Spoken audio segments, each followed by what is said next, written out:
current leader of Michigan State University facing harsh criticism from senators this afternoon. John Engler testified during a congressional hearing focused on the Nassar abuse scandal. They feel very strongly that you have not listened to them. And if you have listened to them, you certainly haven't heard what they have.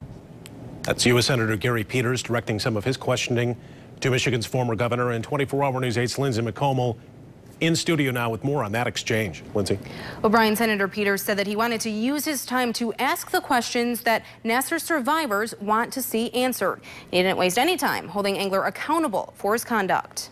I felt that the shared governance model at the university didn't lead to specific accountability, and so I thought those weaknesses. So there were problems. I need to keep moving if I could, President. Okay, but I will try to, if I can't answer the questions, if I'm not loud, but. Well, that was a yes or no. U.S. Senator Gary Peters asked MSU interim president John Engler to answer his questions with a yes or no, which he had trouble doing. So no other person has been fired.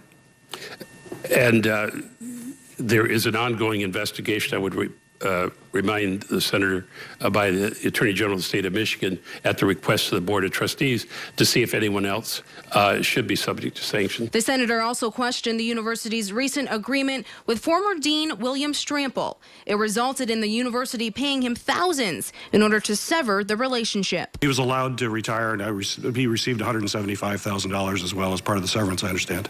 And that was the settlement that we judged as more in the interest of the university and the survivors to have him gone and separated versus a 10-year proceeding, which under administrative procedures could run more than a year and cost much more than $170,000. Another persistent topic Engler spoke to under oath was that alleged offer of a settlement to Kaylee Lawrence. You deny any discussion of a payment? No, our discussion was about what is it.